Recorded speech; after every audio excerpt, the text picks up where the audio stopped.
My son Peter he's 10 years old, autism. He has is good talent for drawing, and he's very happy boy, and he's very bright boy. He's very kindness, and he's so lovely too.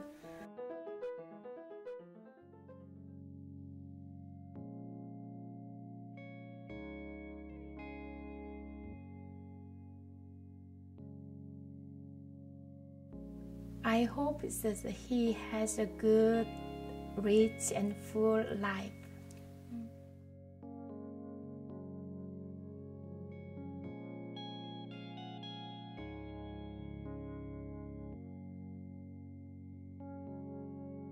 My daughter Kimberly is autistic too. She's gonna be 20 this year.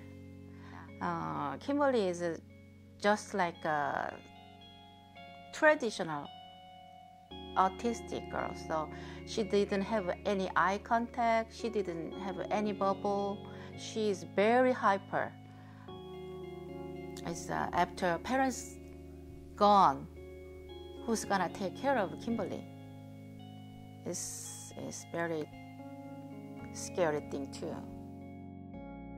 Since a long time ago, Korean culture, if anyone has a special need, handicapped child or a handicapped person, they hide them.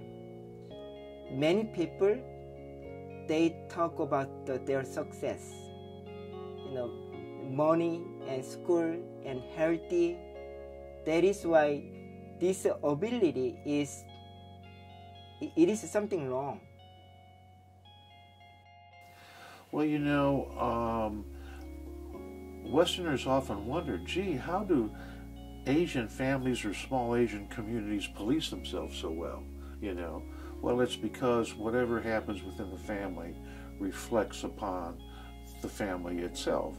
They have a sense of honor that I think we lost in this country maybe 100 or more years ago, where business is done on a handshake, your word is your bond. The way your family appears is very important to how your family is perceived and taken, like it is in any culture, but I think a little more so in Asian cultures, so that if you have a severely disabled person, it may reflect on how your family is viewed.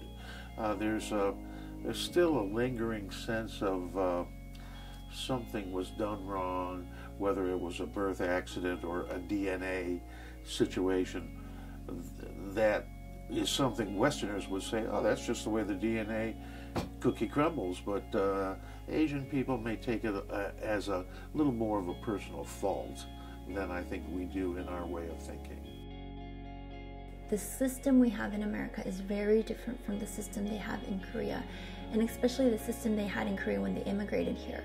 And so trying to adjust to new language, new way of thinking, new system, it's just very overwhelming, let alone the fact that they're trying to raise a child with a disability. Peter and a group of people from the Korean Coalition and from GCDD got together in sometime last year in the fall, and they went to Kalamazoo, Michigan, so that they can see what Kalamazoo is doing, because they had heard that there's a collaboration of organizations that are working together to bring about inclusive activities for people with disabilities and without disabilities, and it's been very successful. And so the team from Atlanta went over there to really visit, to really see what they are doing and how they are doing it, so that we can work with different organizations and churches even to make sure that we can also help create welcoming environments for people with disabilities, especially when it comes to recreational programs and after-school programs, because that's where a lot of times you see that it's very segregated and there are not a lot of options, especially for adults.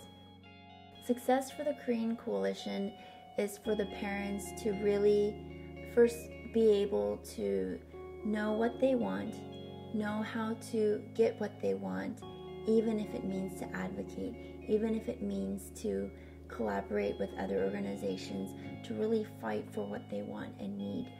Not step down, not be pushed around, but to really be assertive and to be proactive in getting what they want. I want the people in my coalition, especially their children, to really each have their individual goals through futures planning, for example. And I want to see that there's a strong network of people who are walking and living with that person with a disability. I want to see people with disabilities really have good options to choose from so that their life can be what they want it to be, how they want it to be. When we first started working with the Korean parents, a lot of them didn't believe that their kids would ever be valued or have opportunities to participate in the larger community because they had never seen that possibility.